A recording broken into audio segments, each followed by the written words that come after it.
Hello and welcome to the Southbound Sports Show. I'm your host, Richie Leahy, here with my co-host, Matty B.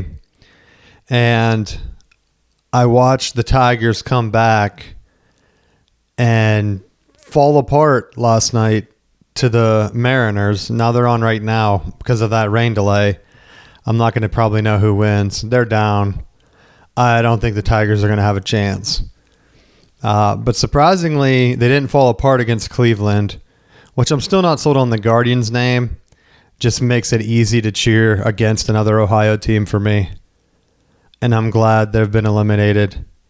Seattle is like a weird franchise though, so I really don't care about them because I don't hear much about them.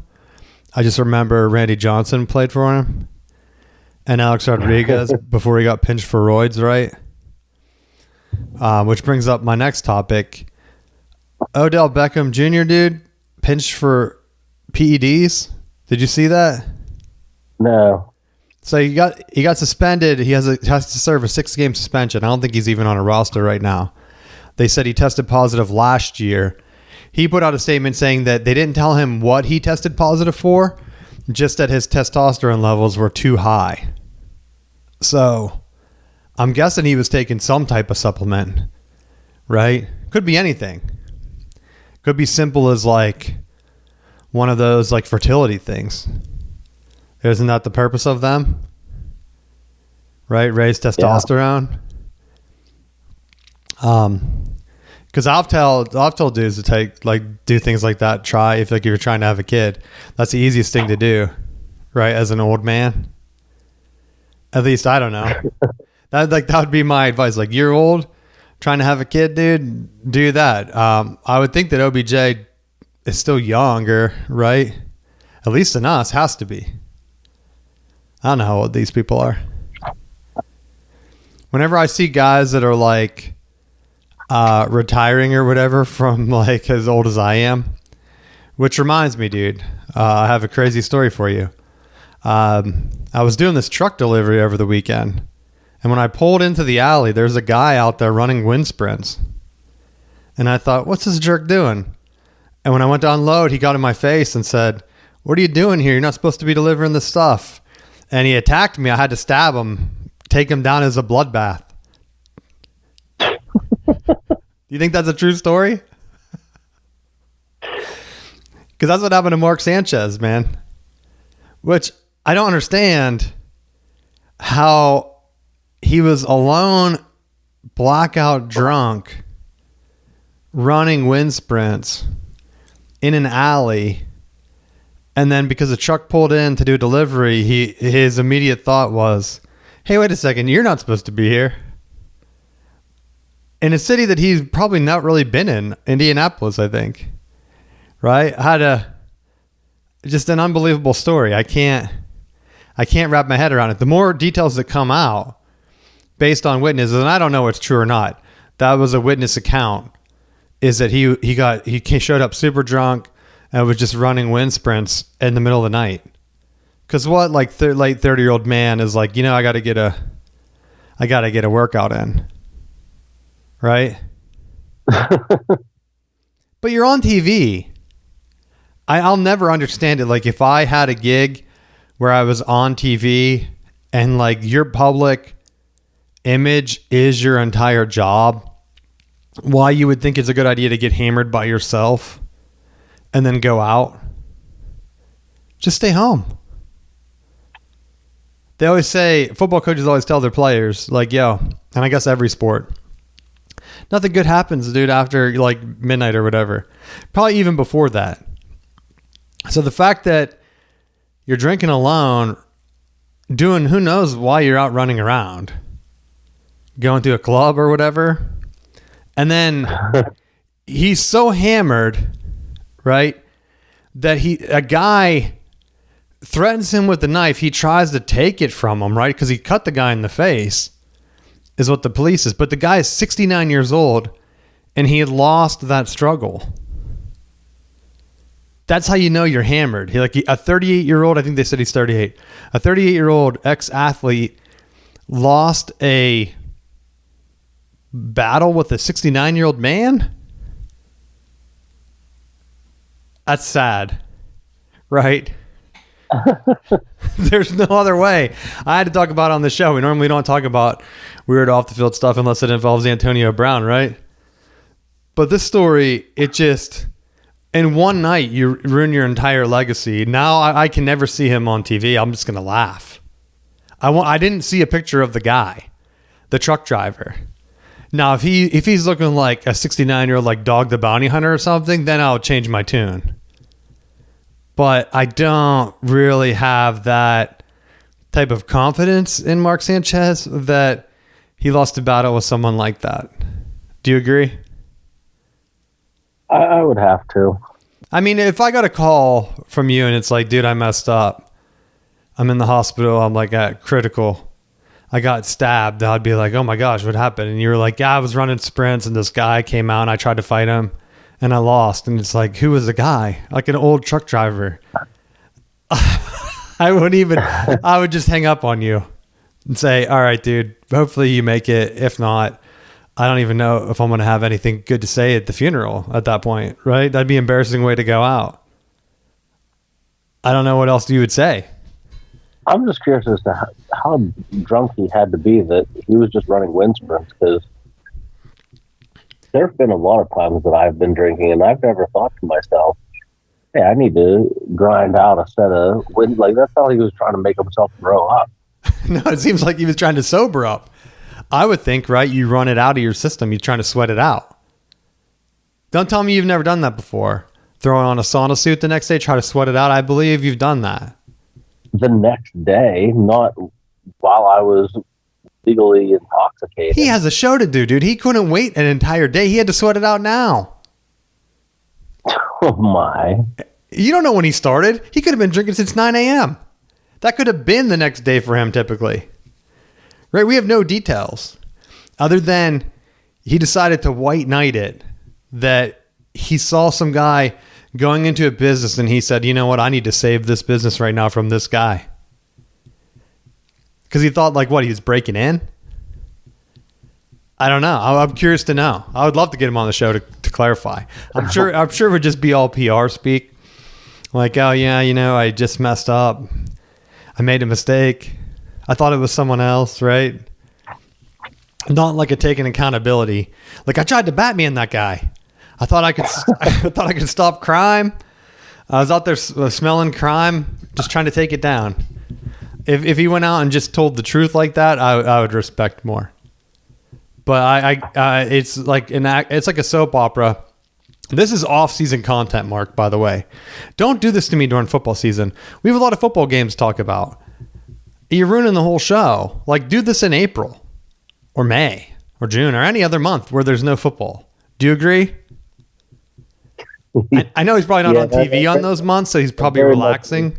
He doesn't need to get the alcohol out before he goes on air. Imagine, though, how bad you would stink, dude. If you're that hammered and then you decide to run sprints.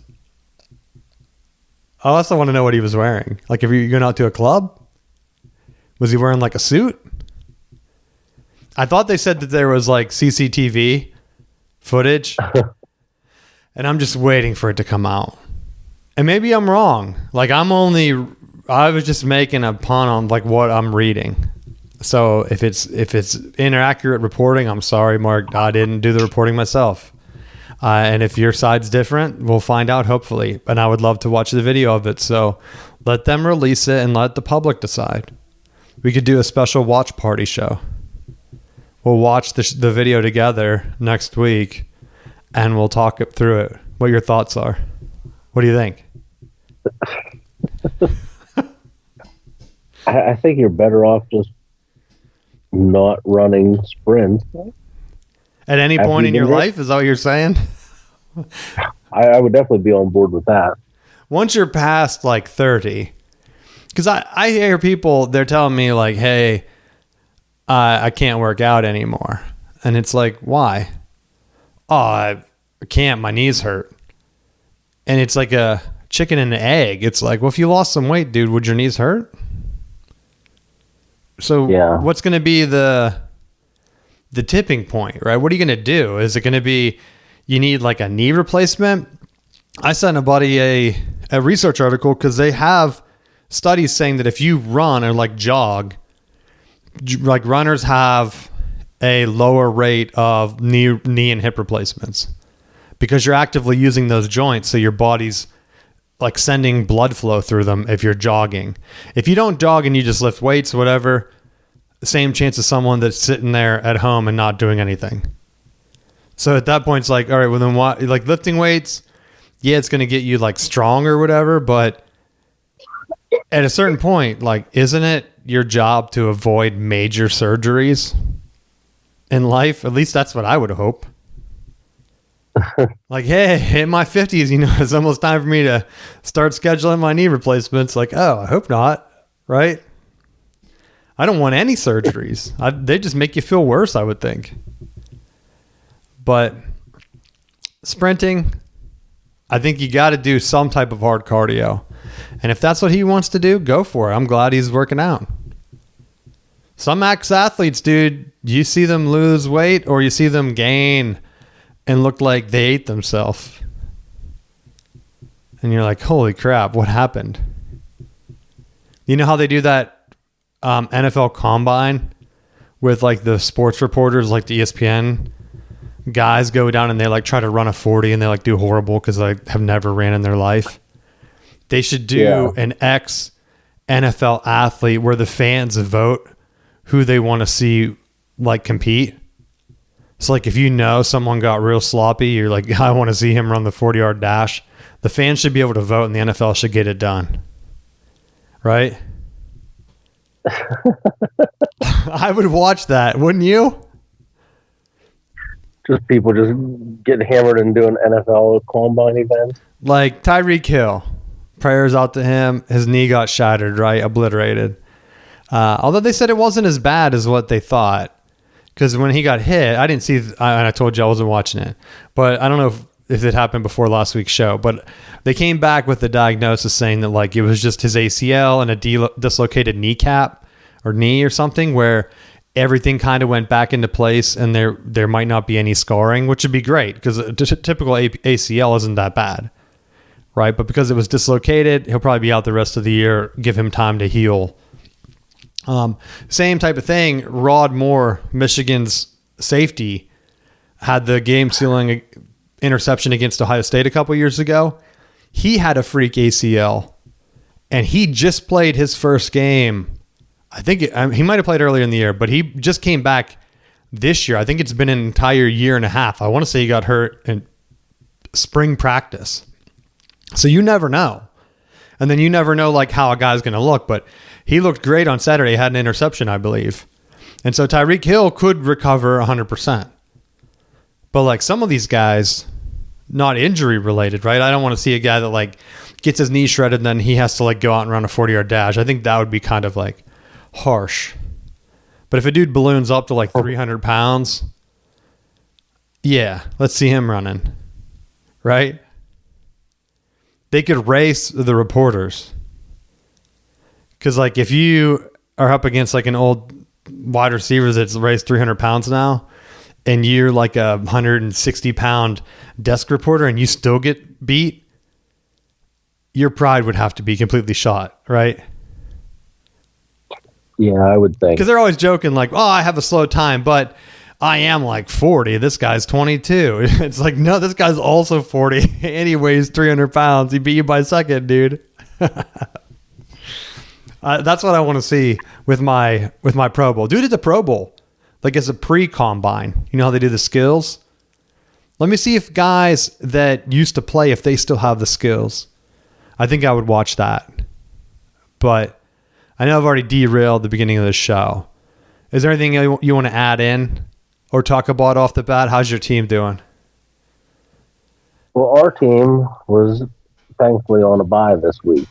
So with locking up the 2 seed, we found the games played out, and we are on to Homer Center this week at home.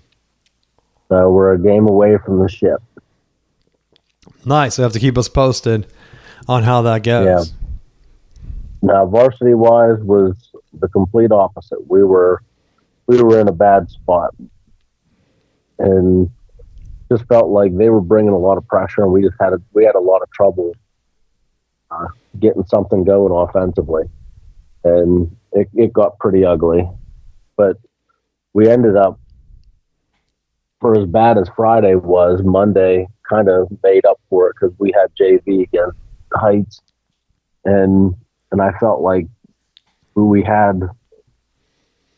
took more kids or dressed out more kids and was able to rotate a little bit more. And it just felt like we were able to actually get some things going there. So it was a nice turnaround for our JVs, but we got to get on track if we're going to make playoffs. That's what I was going to ask. How many games do you have left? So we have 3 weeks left, and I would say we probably have to win at least 2 of them. Okay. 3 would be preferred, but yeah, I know. We've got to take it 1 week at a time. I didn't know if it ended like Halloween weekend or if it was earlier or later, because it feels like they're shifting everything earlier. But I could be wrong. I don't even remember when I played. What the schedule's like, right? How would I know that? I barely remember my calendar now. Thankfully, they have apps for that to tell you where you're supposed to be. Otherwise, I would never know. But I did see people complaining in college, before we get into the NFL stuff, where the travel with these Big Ten teams. And so they did it to themselves, right? They did a Pac-12 merger, but only took 4 schools. So now you have an unbalanced, you don't have enough for the pod system I always talked about. Where if you did a pod system, even if you did it and you're the far east conference side or whatever, and I mean, even if you didn't, well, I guess you'd have to rotate them. But even if you did that and you split it up like a home and home, whenever you play that pod, you would only have 2 or 3 trips west, right? Or 2 or 3 trips east. The way they're doing it now, it's like you're going to have a trip that way almost every year if they do it right. And honestly, and actually, I guess it would be 2 every year, right? Because you would have to go to either Washington or Oregon or UCLA and USC. But for the NFL, you're able to kind of go ahead and there's no class schedule. So I think one of the things that Harbaugh talked about when he was both at college and the NFL previously, and I think he does it now with the Chargers too, when he was with the 49ers, he would always try to have the guys travel a couple of days earlier than what the other teams did, just so that you would get your body set. You would have like that 1 day reset before you get into football activities, which I thought was a great idea. And I'm surprised more teams do that, because in baseball, they kind of have you like travel around, right? So you're not like jumping, but there's no day break. So if you fly out to LA and you're in New York and then you come back, you're playing the next day. So what's the difference? I think the travel part is a little overblown, and we'll get into that a little bit later in the show. Some people probably already know where I'm coming from with that. But the NFL injuries, I didn't see any other major injuries come up this week. Did you? Yes. Running back from the Chargers is going to be out 4 weeks. He got a Hampton ankle injury. Yeah. Oh man, that's your guy for fantasy. Yeah. Yeah, I think was it Bowers? He went down too. Yeah, he got rolled into, and they said he was going to be out 4 weeks. I thought, oh, that's great, because he was just, with Najee Harris getting hurt, was going to be in a good spot to take over a bunch of reps. So that's great. Well, I'm glad you gave me a heads up. Now I can outbid you for the backup. Well, there's 2 of them, so good luck with that. Hey, I won fantasy running a team of backups. I talked trash on CJ Stroud. It seemed to work. He got his act together, threw 4 touchdowns. Seahawks D almost choked it away for me. But luckily, ETN didn't really do anything last night. And my opponent wasn't able to come back. So classic win wasn't even a win by the Chiefs. They blew it. And I don't know how to feel on them this year. Right? They have sort of struggled, and not even in their typical way. But when I watch them, Mahomes doesn't have receivers that are open, if that makes sense. They don't have a running game. They haven't really had a running game, honestly. But it feels like they're trying to replace Tyreek Hill, and they were able to kind of get away with it. But there's a clear drop-off for your boy Kelsey, where he doesn't look as fast, and it looks like he's on the decline. And I don't know how much longer he's going to play. Right. His last career move might just be marrying Taylor Swift. Aren't they engaged? They are. And then that's it. Right. I don't know what else he's going to do to keep going. Or do they just break up whenever he's done playing? But his brother's everywhere now. Did you notice that? Yeah. Here's my thing. My question to you. If Travis didn't start dating Taylor Swift, do you think his brother would have got as big as he did? I don't know. I feel like there's a possibility with just the way that his personality is that I think he could have gotten more. He could have gotten a similar amount of traction without his brother. Well, maybe you're right. I don't know. That's why I'm posing the question. He's out there. He's on Thursday Night Football now. They had him doing something, or Sunday night. One of the nights I watched, and he was all over it. And I thought, oh my gosh, I'm tired of this guy already. Right? A lot of the announcers get on my nerves. Tom Brady, my man, you're messing with your face. What are you doing? You don't have to do that. Who's telling you to make your face look all leathery like that on TV? Is it your makeup? It's starting to scare me, bro. What's his diet? Like all fish diet or something weird? The oils are seeped into his skin and started to dry out. Like a leather mask it looked like he was wearing. And it's too early for Halloween, I think. So I'm a little concerned about him. And I don't know. Compared to Kelsey, though, he doesn't seem like he cares. Right? Still has the beard, does the loud Philadelphia thing. They're not even from Pennsylvania, are they? I don't know. I want to say probably Ohio. Well, Travis went to Cincinnati, didn't he? I don't know where Jason went, to be honest. Cincinnati. They both went to Cincinnati? Mm-hmm. Yeah, they could be from Ohio. Seemed like that level of annoying. Going to Cincinnati on purpose. What? No one goes to Cincinnati on purpose? But what do you think of their new thing? They're trading for Flacco, dude. He's coming in to save them. I don't know what to make of that, because it's like you never hear of in trading like that within the division. Or it's rare, but you're like, oh yeah, we're... Or it always involves the Browns, right? Like, what dumb move? If you think like, all right, I'm going to do a dumb move, you can pretty much count the franchise on your hand, right? It would have been like when the Cowboys were trying to deal Parsons, or even the Giants. They let Barkley go to the Eagles, dude. They had a chance to trade him. Did you see there's like a documentary coming out about it? Where Saquon was like, hey, I want to trade. And they're like, no. And I wonder if he just went to the Eagles to spite them. Because now he got the Super Bowl and he's still good on that offense. They're struggling to pass. They threw like a Hail Mary and Devonta Smith had it in his hands. That would have helped me in fantasy too.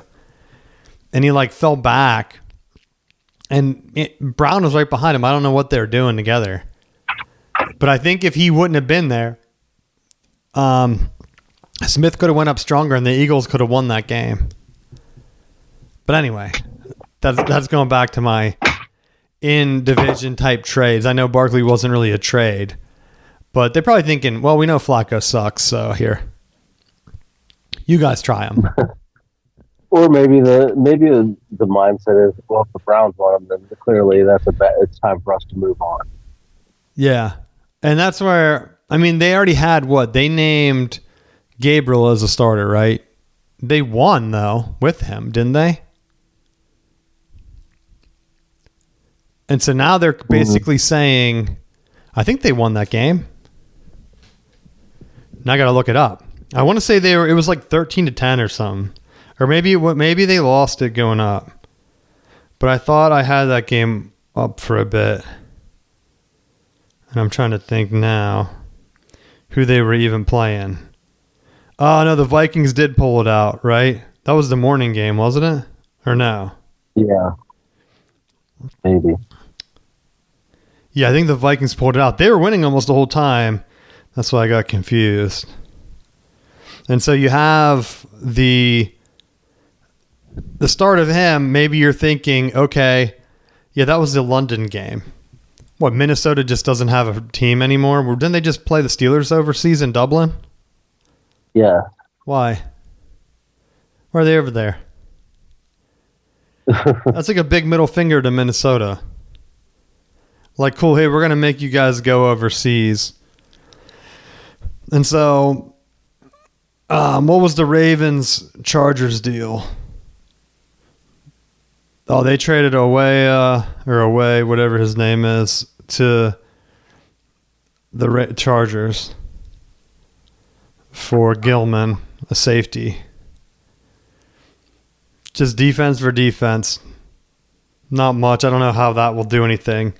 But I wonder if the brothers will trade more often like that. But Flacco, they just went for a 5th-round pick. But they also had to give up Flacco and a 6th-rounder to get it, the Browns. So, like, at that point, how is that good? Right?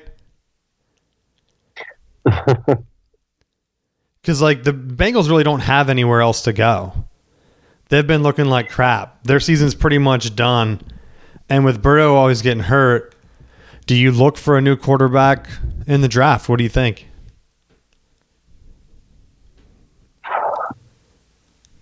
For the Browns situation? No, the Bengals. Burrow is always getting hurt. Browns have 2 rookies. They have Shedeur Sanders and Gabriel. I think that's why they got rid of Flacco. But for the Bengals, you have Burrow. They had Browning. He looks awful. So they make the decision they need to bring in Flacco. At this point, do you trust Burrow enough? Or do you say, okay, we need to have a contingency plan in place? I would say trust Burrow, but at the same time, if you have an opportunity to bring in a younger guy, I don't think you balk at it. I mean, the thing is, I felt like or at least the Bengals gave the impression that they were content with Browning as their quarterback, but I mean, he's clearly not getting it done. So, I think that if you're already looking at other options, then maybe the draft is a route to go. I mean, if you're getting hurt almost every year, at some point, I don't know how they can keep just investing money in you. Because it's not like other quarterbacks are constantly getting hurt, you know? And so, I mean, I guess it's kind of the same as the Ravens right now with Lamar. Hasn't really been hurt long term as much as like Burrow, where he's like out for the year, whatever. Gets his hamstring torn up or pulled up, whatever happened to him. And now the Ravens like fell apart. So it's clearly showing that he is the guy right now. And I know they had success with the backup for Lamar. Was that 2 years ago? Wasn't it Huntley? So he has missed some time. I don't know what you do. Like, if it goes bad, do you just move on from Harbaugh? He's been there forever. So you hear the same type of stuff from fans long term that you do for Tomlin. And it's funny because they were good around the same time, right? The last success for both of them was like 2013, 2012, whatever that was. Maybe even Tomlin was longer than that, 2021 or 2011. So you have a long time for that success. And then you go through just chances of being good in the regular season and then flaming out in the playoffs. At some point, is that good enough? Like the Ravens situation, if they start getting killed here, my fantasy team will pretty much be done, I think. I don't know. But how does that reflect on Harbaugh? And does he move on? Could a change of scenery just help him out? Or does he just say, I'm done, and go into the booth? I guarantee they would hire him on TV, right? Maybe I'm wrong, but I feel like he would just become a TV role. I think Tomlin would be the same thing, where even if it's small, like what Gruden did, where he like focused on like a certain like quarterback club, or like they had Tomlin do defense or something. I think like they would have a role for him if he just wanted to retire and focus on doing whatever. I'm not even saying like travel to the game, because a lot of those NFL guys, it's not like college game day. They don't travel, right? They're all in the studio. So you're not traveling from game to game unless you are the sideline reporter or whatever. That's all studio stuff. Only college game day goes to different stadiums and has to travel. So it's a pretty good gig for coaches if you're in a city and you want to just retire and then you want to do that. But some of those coaches, you hear their name, college coaching search is already in. I'm hearing the groomers, buddy. People are trying to put some stuff together. Penn State, maybe? What do you think? I do not see a scenario where he goes to college. And I think he just has to look at his buddy Belichick and see how that's not a good operation. Well, I'm a little bummed. I thought we could learn a lot about coaching from his Hulu documentary, but they canceled it. Belichick, I mean. I don't know why they would do that. Which I often wonder, remember that one year Michigan struggled like 2011 or 2017 with Harbaugh? It was like the in-between year. Like they were good. And then that was supposed to be, I think it was 2017. It might have been the year later where then they like kind of cratered back down. And they did that TV show. And it showed like the struggles where the offensive coaches weren't like really on the same page. And I wondered how much of the TV camera crew always being around affect that team? Because it has to, right? Obviously, they were doing the documentary shots in the season. They already had to have been running it, right? They assumed he was going to be good. And then whenever they're filming only losses and embarrassing, they're like, you know what? We're not going to show this, right? Who's going to watch it? I mean, they could have did it like a funny, like fall of Belichick where he's just like sitting alone. Remember that gif of Urban Meyer eating pizza in the tunnel by himself? Like that's what they could have just had, just Bill Belichick, like just all depressed, and then cut to like him looking miserable at like an Instagram photo shoot. And then have like that Clemson trick play, flea flicker. I don't even, was it a flea flicker? I can't remember. At the start of the game where they threw for a touchdown. I think it might have been a halfback pass, I think. To start off the game on Saturday. And then all downhill. And it's just like, Bill, what were you thinking? And he's like, well, I'm trying to get my son the job. Because now there's even talk that if they can get James Franklin to take a deal to get him out of Penn State, they'll have it happen. Because with the contract situation, and this goes for NFL too, some of these buyouts are becoming so gigantic that it's insane. Like it makes no sense to be hiring coaches with gigantic buyouts and then extending them. Because in the NFL, you don't really have this happen. The reason in college it always does is because they give the agents will tell them like, hey, you have to sign my guy, or recruits aren't going to want to play for him if he's only here for 2 years, right? They're signing a 4-year commitment. But with the transfer portal, that's not really even true. So I think schools should start doubling down and say, look, no, we're not extending you for 10 years. That's insane. We stink. Because if they went down and said like, hey, why don't you put all of your championship rings on the table? That's how many years we're extending you. And Franklin has one, right? One Big Ten championship ring. And then they're like, okay, well, that's a 1 year for you, buddy. And then they wouldn't be in this problem. Now, like someone like Dabo, couple of national championship rings, like a ton of ACC championships. Okay, yeah. If things go downhill, you hope that he has respect for himself and the program enough to walk away. I hear people bringing up like Bowden and Paterno at the end of their careers. Those guys are on a totally different level. They built the programs up for like 30 years. Some of these coaches haven't even been there for he's been there for like 10 or 12 now. Not a short stay by any means, right? But if you're extending him this much, you kind of know what you have. You know he's not winning. Like, you know that's what the difference is. Like, I hear people say, and the same goes for the NFL, there's some teams that just can't get over the hump. Look at the Cowboys. How many years are they close? How many years have they been making the playoffs? They're getting like a butt fumble from a guy that then grows up and starts running wind sprints in the middle of the night. You don't know what's going to happen with your team. Like, the mindset, you have to have that champion mindset, dude. You got to be focused. And if you don't have a team that comes together, like even the Lions, they bring in a bunch of college guys that had just won, that are locker room guys like Hutchinson, right? And they're able to turn it around. They still haven't gotten over the hump.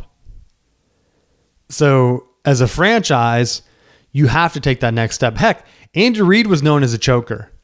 Now people are talking like he's the greatest coach of all time. No. He just had Mahomes. This is another Belichick situation, dude. 100% Belichick situation. Now, he had more success with McNabb than Belichick did before Tom Brady. But if Andy Reid, if you're telling him as like the greatest coach, to me, you have to win with like multiple teams. Pete Carroll's falling apart right now.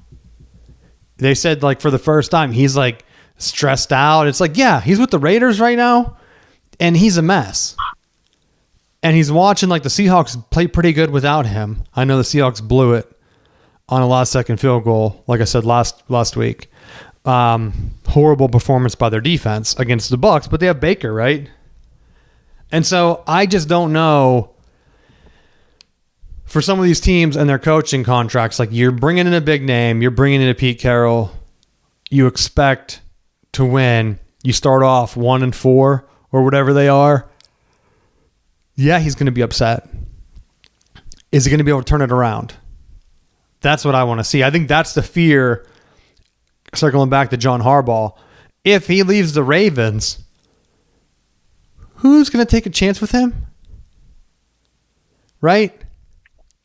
You almost need a veteran like quarterback team situation, kind of like the Rams had when they brought in Stafford. I think McVay was like a younger coach anyway at that point. And so they're bringing him in and they're saying like, we have a team, veteran quarterback. We just need a coach that knows how to set things up. Is Harbaugh even going to be that guy though? Because being that conservative isn't a winning formula in the NFL. That's why I'm kind of worried about what Jim Harbaugh is going to do. Goes for Michigan. I mean, having horrible in-game decisions. Remember that like blocked punt against Michigan State and stuff? I know some Michigan fans would probably hate me for bringing that up. But he made some questionable decisions late in some games that he 100% should have won. And I'm not talking about that punt, but like try to go for the first down. Like you're running all over them. You play conservative. You're bound to lose. And they don't open it up in the playoffs. That's why the Ravens have choked every year, pretty much. They don't give their guys a run. And it's embarrassing that the Browns have been, I think I'm right on this, to an AFC championship more recently than what the Ravens have with Lamar. There's really no excuse for that. There's none. It's just crazy. And I think that was the Baker year. Right? So that's already been a few years. And the Ravens still can't get there. Just get to the game.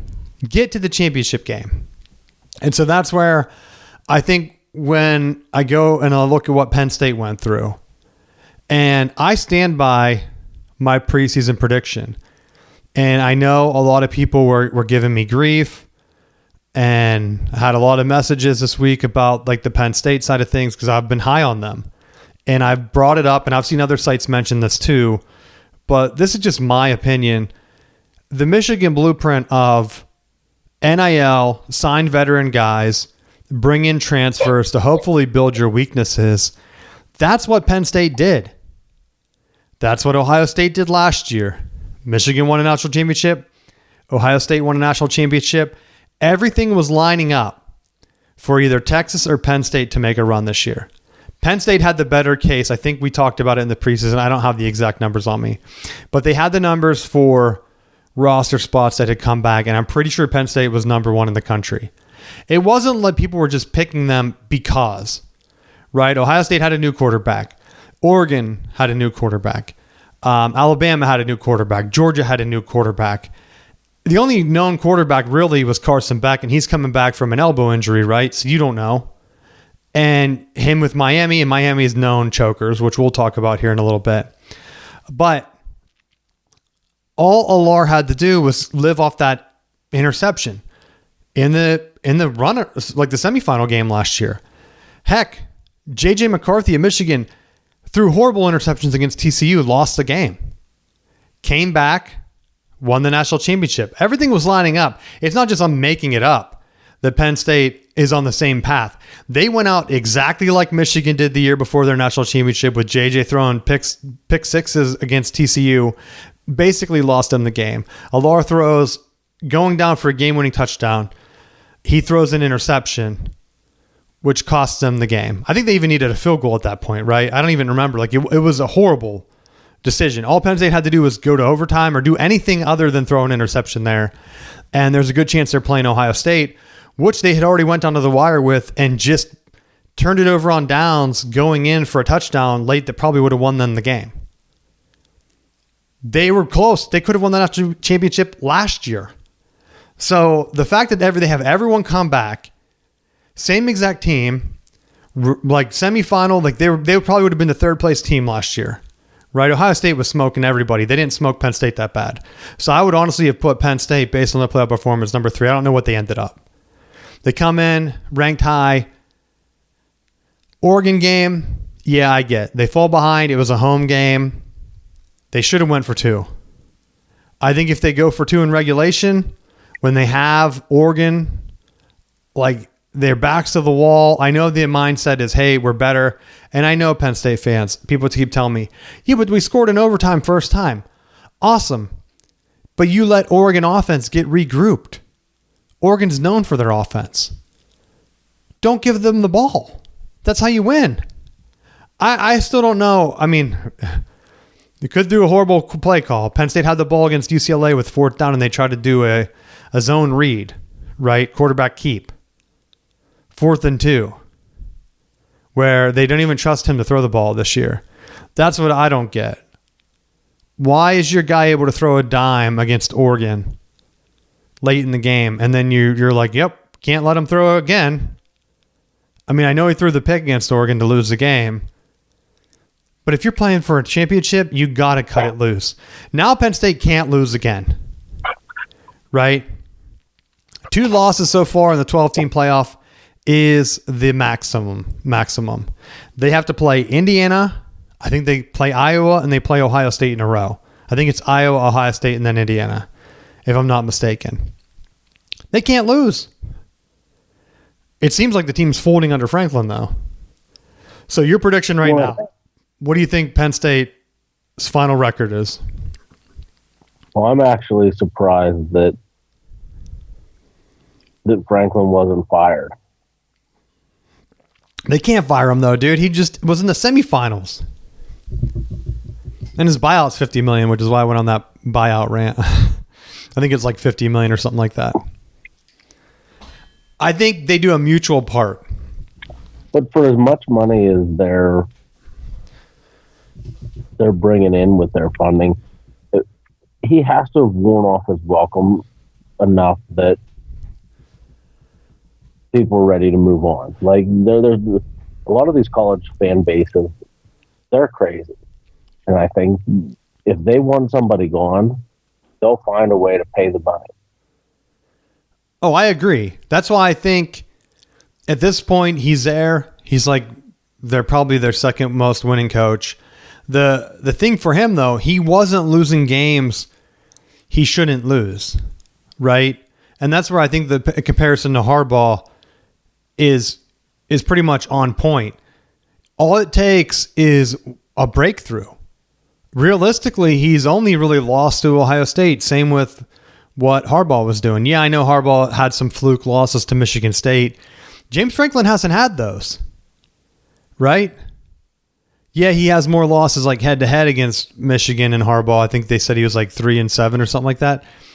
But, okay, that's a total different beast. All in reality, you're one Penn State loss away from being in the Big Ten championship game how many years in a row or whatever they were doing. And it just seems like every year they're playing them so close. And it took that blocked kick to even him to get his win. But Michigan now upset Ohio State, and now they've won 4 in a row.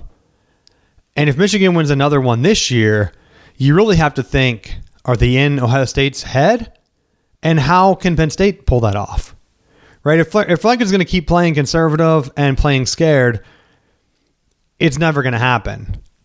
Like at some point, you have to kind of just double down, have your game plan, and go for it. Right? Do whatever you need to do. Get that. If you beat Ohio State, the UCLA game doesn't really matter. People will look back and laugh at it and say, like, that's a horrible loss.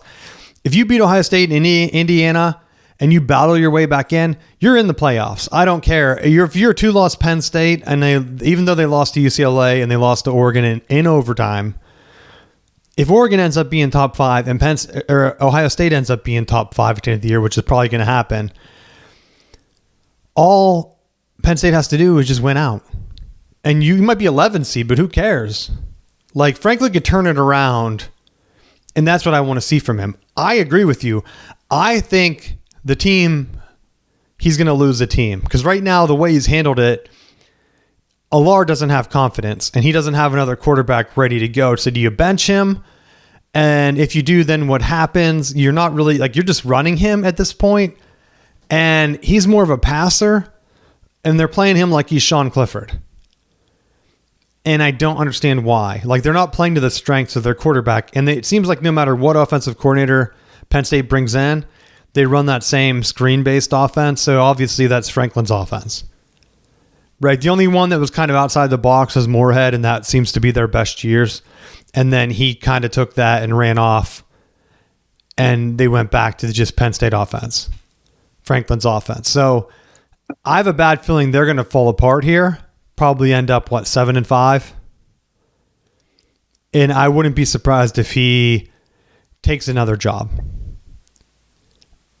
Because I think a lot of teams would want to hire him. Could you imagine, like, if you're a Florida fan right now, I know you just beat Texas. Your team's like, people are cheering because you're starting to turn it around and you might end up 7-5. Could you imagine having a coach that got fired for going 7-5? That would probably pump them up, right? You're winning 10 games every year, lock it in. I think a lot of teams would take that trade-off. Heck, Indiana fans are loving it right now. I've seen Penn State fans start to throw together like a push to try to get Cignetti.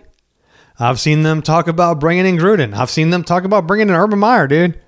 They're in the anger stage of that loss. And I don't know what they can do, but I think it's going to be harder only because now, instead of having just Ohio State and Michigan to worry about, you have USC, you have Oregon. And these teams are going to be competing for the playoffs too. Like, USC didn't join the Big Ten to become a glorified Wisconsin. They're like winning 8 games or whatever. Like, they don't want to be that. And so it's going to be harder to compete. I saw people bring up the Penn State a week schedule, off-season schedule or whatever, non-conference schedule. To me, Michigan, when they won the championship, had an easy non-conference schedule. And I've been on this show saying teams, until the SEC schedules a 9-game schedule, which they're finally going to do, teams should have only had cupcakes. That has nothing to do with Penn State's loss. They let Oregon beat them twice. That's it. That's the answer. It has nothing to do with travel, James Franklin. Has nothing to do with anything. UCLA was not good. I know they got pumped up from their coaching change, a couple coaching decisions in that game. You might win a close one, but you're still winning that game no matter what. Like, it took a lot of things to go UCLA's way for them to pull off that win, including that awful 4th and 2 call. Just throw the ball. Alar's best thing was scrambling all day. If you take the ball out of his hand and make him do a designed run, UCLA just needs to go downhill, and that's exactly what happened. Shut it down. If you're passing, that pass would have been wide open. They would have had a touchdown. I guarantee it. Like, UCLA was selling out to stop the run. They knew Penn State was going to run that ball. That was their gamble on defense, and they won it. And then Penn State still got the ball back. And I still don't know how they can't throw. Alar has a big arm, and he can't just throw a Hail Mary at the end of the game. Like, didn't Cordell Stewart throw that one Hail Mary against Michigan, like 70 yards? Aren't the quarterbacks now supposed to be stronger? I think I saw Baker Mayfield throw a Hail Mary that was like 70 yards in the air. That's much stronger than Alar. Like, I don't understand. Like, I don't understand it. Why would you try to do the hook and ladder? You have big dudes out there. You brought in these new receivers. Let them have a chance. That would have been more exciting. Could you imagine UCLA takes the safety and then Penn State throws like a 70-yard Hail Mary to win? And how different would we be talking about them today?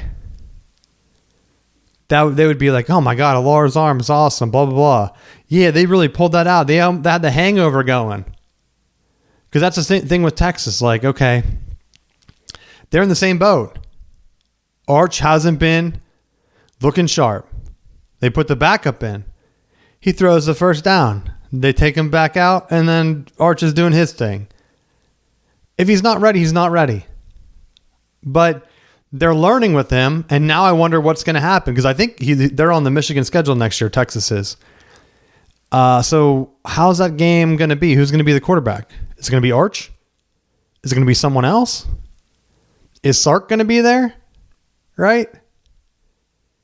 They've had the same exact success as Penn State. But I feel like the thing with Franklin is that there's been so many excuses been eliminated. That, like, he has the high recruiting classes. He's brought, like, with bringing in Knowles as the DC, like, they have every excuse, like, eliminated as to why they can't pull it out. I feel like when you look at when you've eliminated every other factor, there's only one piece that remains, and it's him at the top. Well, that's the one thing that drives me nuts too, is Penn State fans, because I know, like, I'm a Michigan guy. I always get this thing of like, well, Penn State and Michigan recruit the exact same number, and it's bad. It's like in the 15s. And I feel like they're just cherry picking years that include like the down COVID type years where you weren't doing visits. Like, the North was completely shut down. Try to recruit during that, right? But if you actually go back and look at those recruiting classes, both Penn State and Michigan were in the top 10. There's like really no chance that I'm going to bring it up, and I'm going to kind of read through some years here for people, if I can find it, that don't believe me. The recruiting is not an excuse at all.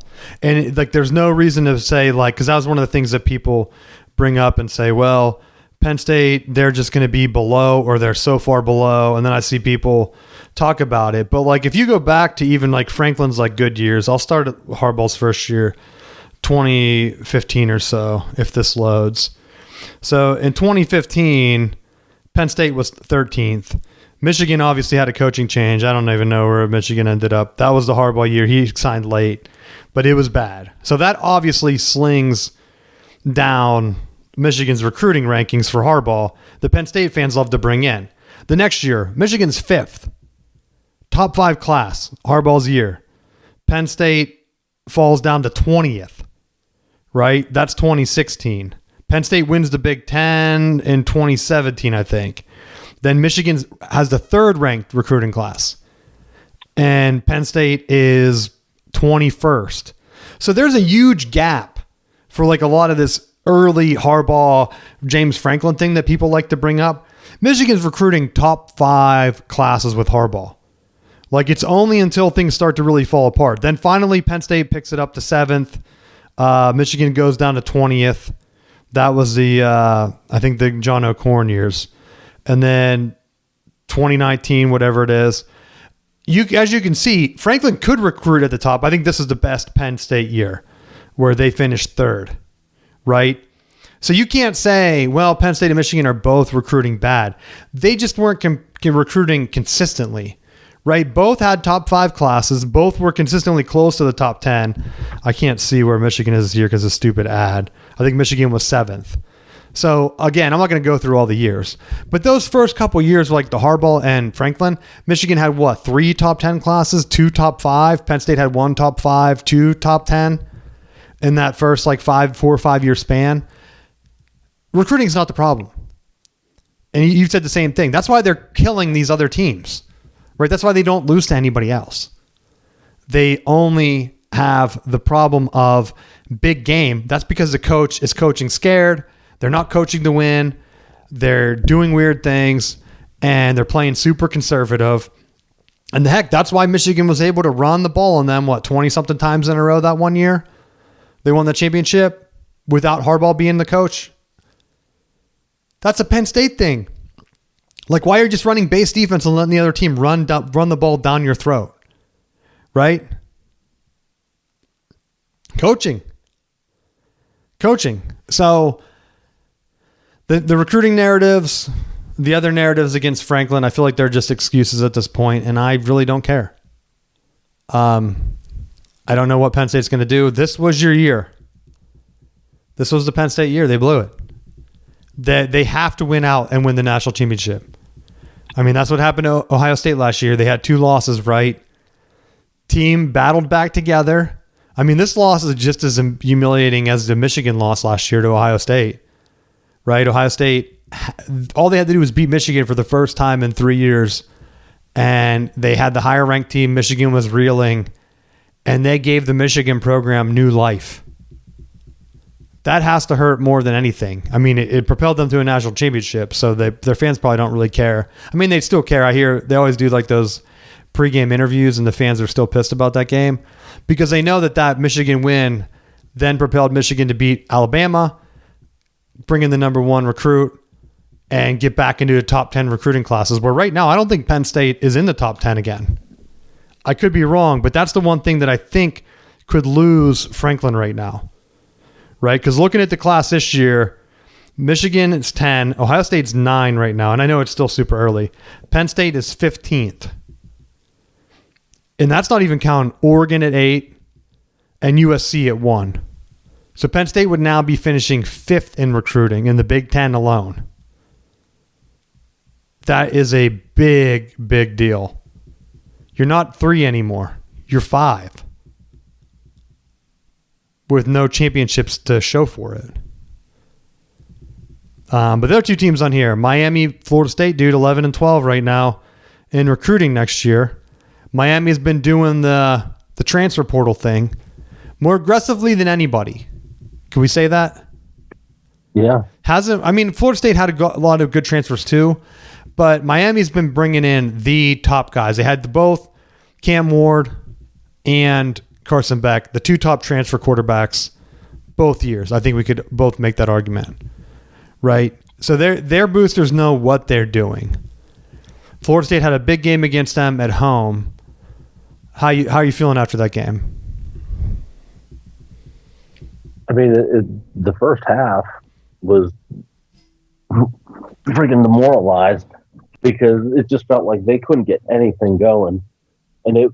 In a lot of ways, it felt like I was revisiting my Friday night game because they're trying to establish the run, and a lot of their passing game is predicated on their run success. They had a couple opportunities for some big plays, dropped balls. I mean, to me, I feel like it was early in the game, but one of the plays that really hurt them was that initial drive. Because they drove down, they had a fade ball to Deuce Robinson, and the corner from Miami, like, clearly face guarded him and broke the pass up. There was no attempt to turn back for the ball. It should have been a penalty, but it goes unchecked.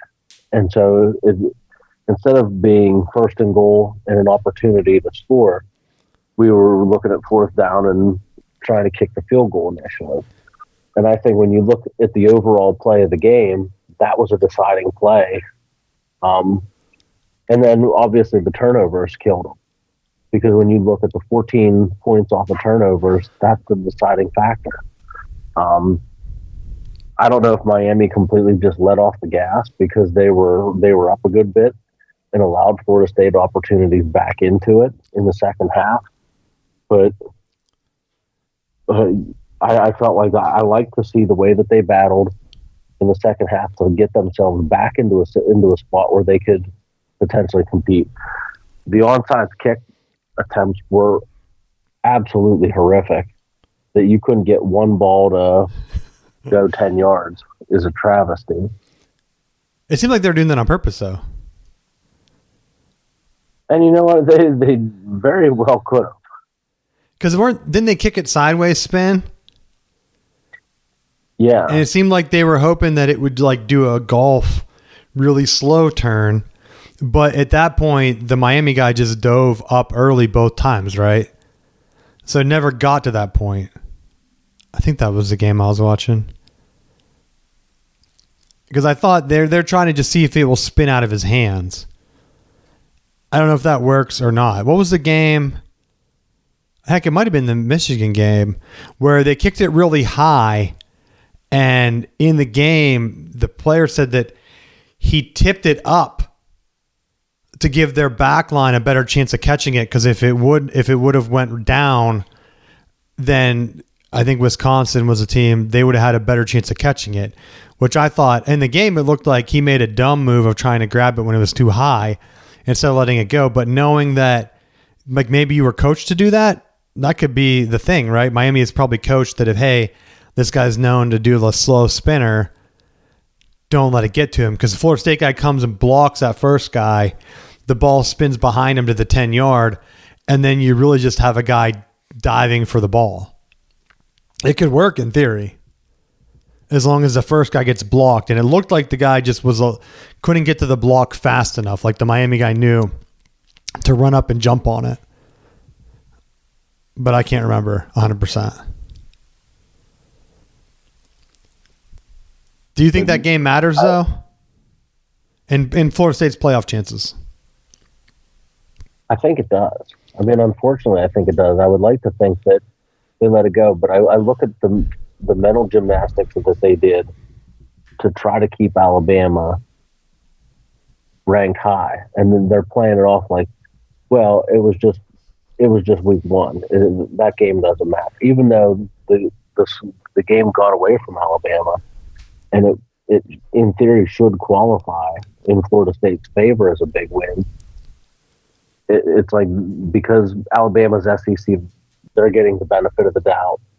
And I mean, the only reason I think Florida State even remains in the top 25 is because they want to try to pad Alabama's resume that they lost to a ranked Florida State team.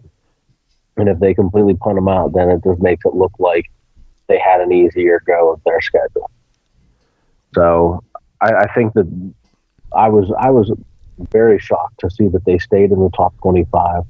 And I do think they're going to, over the course of the next couple of weeks, they should prove to be one, if not the best teams in the ACC, and setting itself up for a potential rematch in the ACC championship game. Well, see, that's the one thing. I was low on Virginia. I thought for sure they're going to lose to Louisville. They went to overtime and pulled it out. And I think that helps Florida State's credibility. And I know I said this with Georgia Tech, there's a couple teams in the ACC that have pretty favorable schedules, which is the other reason why I'm still, and I know you were tired of hearing about it 3 years ago, I'm more of a fan of the pod system because the schedule's standardized, right? You know who you're playing. The SEC going with that crossover rival and then like 6-game schedule where you play the rest of the conference every other year. We'll see how that works out, but you're still going to end up with the unbalanced The only thing that really gives you a balanced schedule is if you went 9-game and you had 2 5-team pods, which is what I thought the Big Ten was going to try to go for. But we'll wait on that in a second. That's my last thing. The ACC right now, the Alabama thing, they have them up so high, and it's kind of ridiculous because they do have one of the worst losses, right? You can't say that Florida State is an awful team and then have Bama ranked like 5th, which I saw some people had them that high. And I'm like, really? Florida State smoked them. I know it's early in the year, but if you go back to that year Florida State got left out of the playoffs, the reason they put Texas in ahead is because they beat Bama. Now, with Florida State losing 2 games, that's why the Virginia game really hurt. I don't think the Miami game would have hurt as bad. I think the Virginia game is the bad one.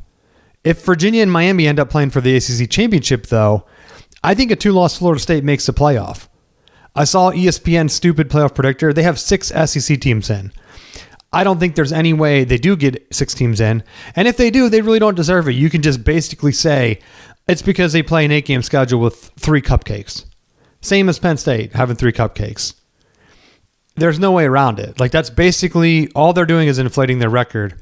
Luckily, I don't know when their 9-game schedule kicks in, but that's when we're going to see a drop in the inflated SEC games or teams or whatever late in the year. Now, it looks like they're going to beat each other up. Like, Georgia doesn't look good. Texas dropped out of the top 25. So did Penn State. That's why I think Florida State stayed in. They can't drop every team, right?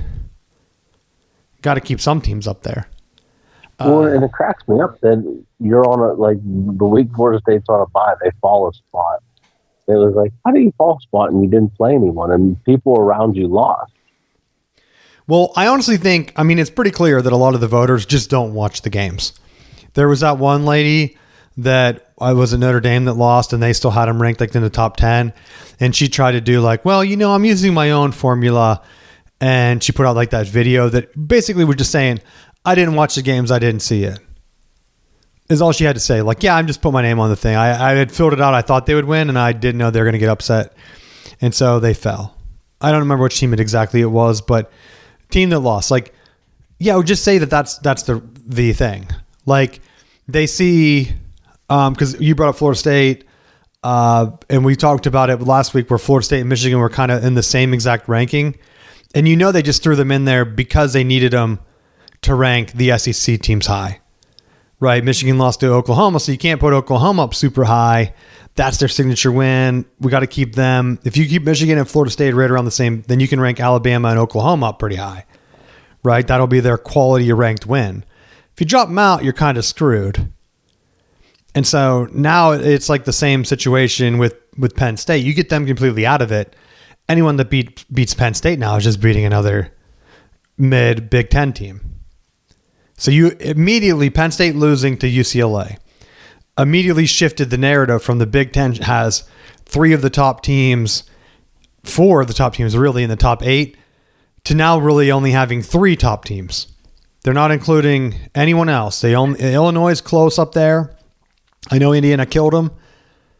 That could have been a fluke game, right? Everyone has bad games. Remember when those big Ohio State teams were getting killed by like Purdue and Iowa when Urban was there, right? No one's saying that those teams were crap. They've got blown out before, so Illinois could still be pretty good. You have Illinois, USC, Michigan battling. They've forgotten all about Penn State.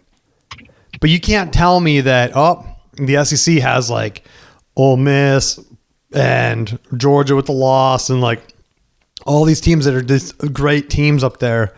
Like, no. Like, I wouldn't be surprised if the way things shake out, if you end up with like a weird Oregon-Ohio State national championship. I also wouldn't be surprised if Notre Dame sneaks in and makes it back to the national championship game with their run game. Because run game and a solid defense can get you pretty far. We saw how they smoked Georgia last year. Right? I don't think anyone wants to play them. That's why I'm not counting Michigan out yet. Let's see how they do against USC. Top running back in the Big Ten. That travels. If they can stay on with the freshman QB, you never know. Never know. Clemson, because they have 3 losses, they're probably out. So I think Florida State has a chance still. I think like 2 losses right now should be consistent for most of the conferences, and the ACC, we'll see if they're able to get some teams that only have 2 losses in that discussion. Big 12, I don't know. I'm still high on Texas Tech, to be honest. Last thing I had, I had 2 things. You brought up the jump ball, pass interference thing. I had in my note to ask you about it because I did see that call, and there was one, I brought up Rod Moore, Michigan's safety that came back from that knee injury. He intercepted a ball down the sideline that was underthrown. And I don't think there is face guarding in college, right? I think as long as they're not touching them, you don't have to turn and look for the ball. I could be wrong because in the NFL you have to turn, right? One of them you don't have to. I think it's college. But I saw how they do the ref notes? I don't know if it was official, but they had said that on that interception, if Rod Moore wouldn't have intercepted the ball, they would have called pass interference on Michigan because the ball was so badly underthrown. The Michigan cornerback had stopped with the hands up, and the receiver couldn't fight back through him. They would have called pass interference on him. But because Michigan safety jumped in front and intercepted the ball, it counted as a tipped ball. And so no pass interference was thrown. And to me, that's something they need to look at, right? Florida State has the guy turned around. I think they need to have and I know they do the catchable ball thing, and it's kind of BS because you see balls that are uncatchable all the time, they get flagged. I think there has to be a halo, right? Or some type of thing where if the ball lands and the guy really can't get to it because he's 5 yards ahead of it down the field, there should be immediately no flag. And I think they can do it from the replay booth, right? If the guy throws it on the ground and the replay booth looks at it on the replay and sees that it landed 3 yards short, that's 9 feet. No flag. Pick it up. Because I think it would make the game a lot better. I saw way too many underthrown pass interferences that should never have been called catchable. And it's driving me nuts because they're like, well, you got single coverage. Just throw it up there and get the flag. How's that fun? Right? You're rewarding a crappy offensive quarterback for probably great coverage by the DB. If the DB has great coverage on him and he's covered him up, and the only play is to throw it 4 yards short out of bounds and have the receiver run into the guy, how is that bad defense? I don't understand it. It drives me nuts. What do you think of that? Yeah. I mean, I think there's some relevance to it that you're incentivizing them to just face guard. Well, though, I mean, that is standard protocol. If you get beaten, hang on for dear life. And I don't know how they would fix it overall, but I know some quarterbacks bail themselves out when what would other ways be good coverage. And I don't know.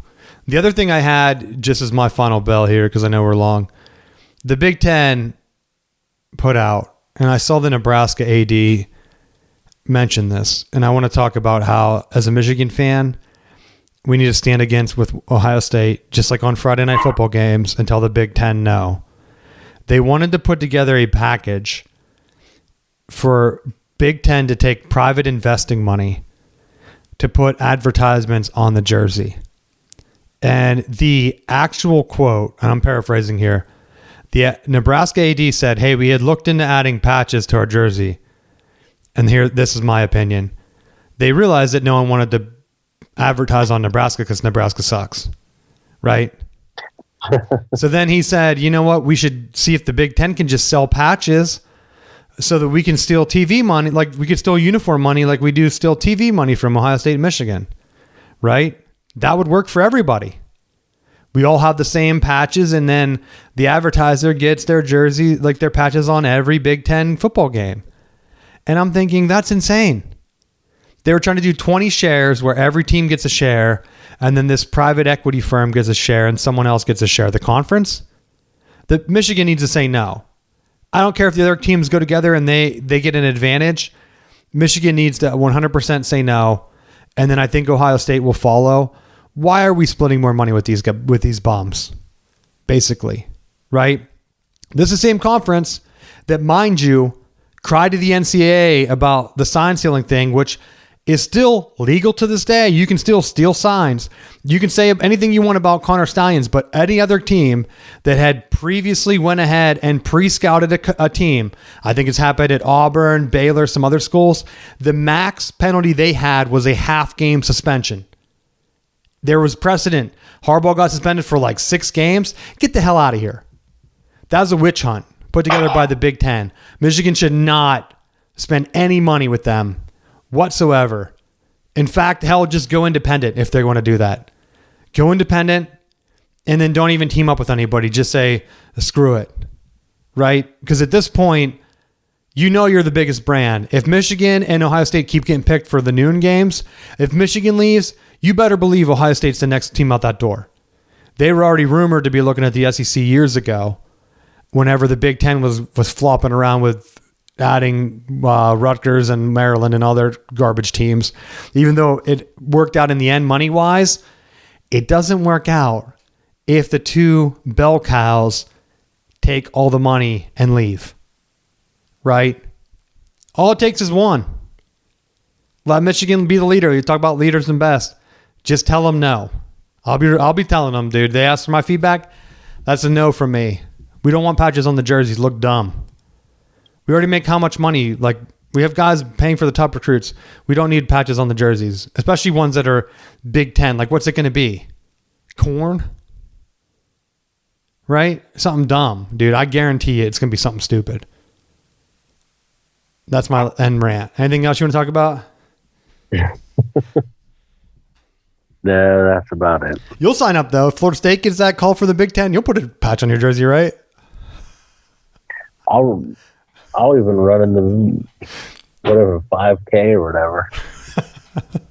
You'll put the patches on your jersey. You'll even wear a honorary Ohio State style helmet from now on. Just like, hey, whatever you guys want, we'll do it. Hey, we're about due. That accreditation's coming soon, and then look out. Well, that's my thing. I don't care about splitting money with these teams, but at some point, I don't want the corporate crap. Right? That's the one thing that like they always talk about. Even before the Big Ten like game with Penn State, they had so many things about how classic their helmets are. Yeah, gonna look real real classic with an All-State sticker on the side of it, smacked on the back. Right? It's gonna be something dumb like that. Like, yeah, that's classic jersey there, Penn State. Thanks for signing up. Because Penn State will do whatever Ohio State and Michigan wants to do. They tried to do the Friday Night Football thing too, which they might have even got away with. I don't even know. I can't remember. I know I always joke about Michigan State being the team. They're like, nah, you got to play all the Friday night games now. Like, short straw, buddy. That's what it'll be. Michigan State jerseys will just be covered with like Meyer patches and All-State and a bunch of other things, Dr. Pepper. They'll have to wear 3 times the patches of the other teams to make it up for it. But all right. If there's anything you want to talk about, let us know. Thanks for listening, and we will see you next week.